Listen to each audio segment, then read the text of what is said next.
আসসালামু আলাইকুম। সো আজকে আমি একটা বিষয় নিয়ে আলোচনা করবো, সেটা হচ্ছে আপনি কীভাবে আপনার ব্যাংক স্টেটমেন্ট রেডি করবেন। ব্যাংক স্টেটমেন্টটা অনেক ইম্পর্টেন্ট একটা documents for getting your Canadian study permit. Like proof of fund দেখানোর জন্য ব্যাংক স্টেটমেন্ট লাগে।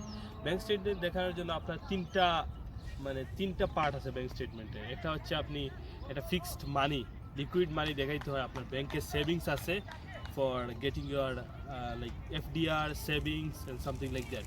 And another হচ্ছে এই টাকাটা কোত্থেকে আসছে, মানে proof of swords of fund, source of income. And third হচ্ছে এটার সোর্স অফ ইনকামটা আপনি কীভাবে দেখাবেন, আমি এই বিষয় নিয়ে আলোচনা করব।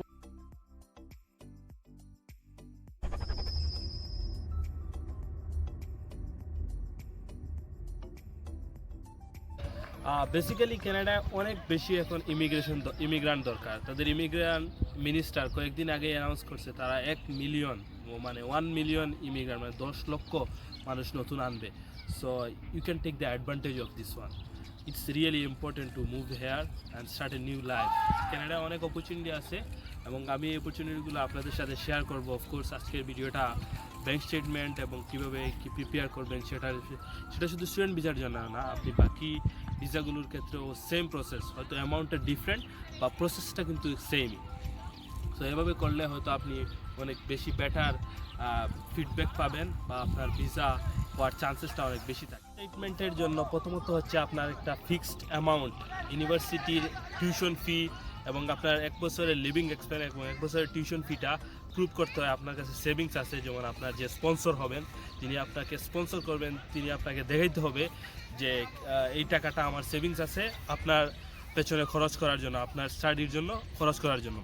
সো এটা বেসিক্যালি 3টা ওয়েতে আপনি দেখাইতে পারেন। একটা হচ্ছে সেভিংস অ্যাকাউন্ট, আপনার কাছে যদি রিয়েলি মানি থাকে তাহলে তো একদম ইজি। আর যদি আপনার কাছে রিয়েলি মানি না থাকে তাহলে আপনি বিভিন্ন ওয়েতে দেখাইতে পারেন। আমি এই ট্রিক্সটা আপনাদের সাথে শেয়ার করবো কীভাবে আপনি ইজিলি দেখাইতে পারেন আপনার এই টাকাটা যদি না থাকে। সো সেভিংস অ্যাকাউন্টের মাধ্যমে আপনি ইজিলি সেভিংসে রাখলেন এবং 4 মাস পরে একটা সেভিংসের স্টেটমেন্ট তুলে এটা ইমিগ্রেশনে জমা দিতে পারবেন। আর আরেকটা হচ্ছে FDR, ফিক্সড ডিপোজিট। ফিক্সড ডিপোজিটের ক্ষেত্রে আপনি বিভিন্ন ব্যাংকে এটা অফার করে যে আপনার এই ফিক্সড ডিপোজিটটা আপনি করতে পারেন। তাদের ওইখানে 10% অ্যামাউন্ট রাখলে তারা আপনাকে বাকি 90% টাকা আপনাকে দেখিয়ে দেবে। লাইক যদি আপনি 30 লাখ টাকা দেখাতে চান, সেক্ষেত্রে আপনাকে জাস্ট 3 লক্ষ টাকা দেখাইতে, তাদের অ্যাকাউন্টে একটা অ্যাকাউন্ট খুলে, যে অ্যাকাউন্টে আপনি FDR, যার নামে স্পন্সর, ওনার নামে অ্যাকাউন্ট খুলে আপনি রেখে দিলেন এবং তারা বাকি 90% টাকা অ্যাড করে আপনাকে দেখে। এই FDRটা কয়েকটা ব্যাংক অফার করে। FDR এর সিস্টেমটা যে আপনি ইজিলি এই টাকাটা 10% রাখলে বাকি 90% তারা দেখিয়ে দেয়। আল আরাফা ইসলামী ব্যাংক, ডাচ বাংলা ব্যাংক এবং UCB ব্যাংক।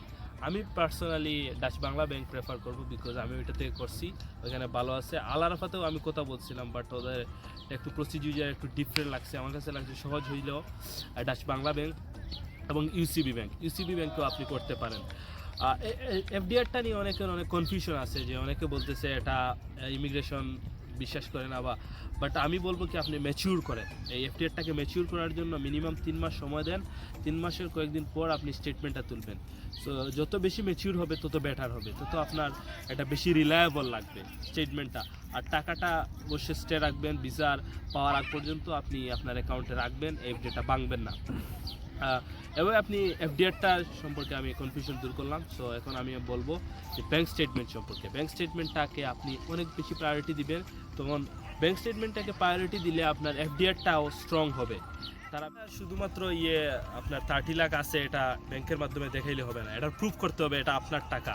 আর এটা হবে রিলায়েবল সোর্স, সোর্স অফ ইনকামটা হতে হবে আপনার ট্যাক্স পেয়েবল এবং লিগেল মানি দেখানোর জন্য আপনাকে বিভিন্ন ওয়ে আছে, আপনি এটা করতে পারেন, আমি আপনাদেরকে সহজে বলে দেবো।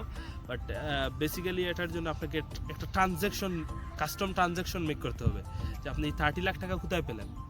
এটা হচ্ছে অনেক ইম্পর্টেন্ট।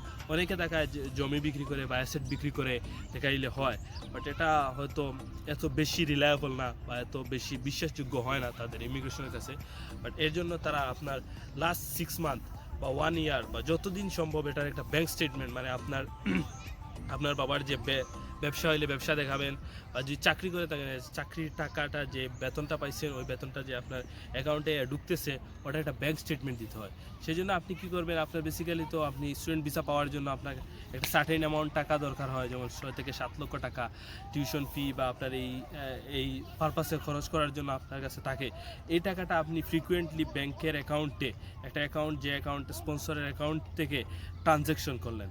আই মিন আপনি বিভিন্নভাবে যেমন প্রতিদিন তুললেন, একদিন 2 লক্ষ টাকা তুললেন, পরের দিন 3 লক্ষ টাকা আবার জমা দিলেন, এভাবে একটা কাস্টম ট্রানজ্যাকশন মেক করার চেষ্টা করবেন। মিনিমাম লাইক 10%, মানে মান্থের 10% টাকাটা সেভিংসে যায় এমন। লাইক আমি আপনাদেরকে এটা এক্সপ্লেন করে বলে দিচ্ছি যে যেমন আপনি 10 লক্ষ টাকা যদি ট্রানজ্যাকশন করেন তাহলে দ্যাট মিন দ্যাট আপনি 1 লক্ষ টাকা পার মান্থ সেভ করতেছেন। এটা হচ্ছে তাদের একটা ওয়ে অফ সেভিংসের একটা সিস্টেম। সো এটা আপনি করলে এটা ইজি হবে। অ্যান্ড দেন সোর্সটা আপনি কীভাবে দেখাবেন, বেসিক্যালি এটা হচ্ছে আপনার বিজনেস অ্যাকাউন্ট। একটা ট্রেড লাইসেন্স তৈরি করবেন। ট্রেড লাইসেন্স মানে ট্রেড লাইসেন্স আপনার বাবার বিজনেস থাকলে তো অফকোর্স বালা, না থাকলে আপনি লোকাল মিউনিসিপ্যালিটিকে ট্রেড লাইসেন্স তৈরি করে এটা দেখিয়ে দেবেন যে আপনার বিজনেস অ্যাকাউন্ট, আপনার বাবার বিজনেস করতেছেন, বিজনেস অ্যাকাউন্টে রেগুলার ট্রানজ্যাকশন করার চেষ্টা করবেন। কাস্টম ট্রানজ্যাকশন হোক বা এটা কাস্টমাইজ করে বেটার হবে। যদি এই ট্রানজ্যাকশন রেগুলার না থাকে, যদি বিগ বিজনেসম্যান না হয় তাহলে এত বেশি ট্রানজ্যাকশন হয় না। বেসিক্যালি আমি দেখছি অনেকের ক্ষেত্রেই এটা প্রবলেম হয়।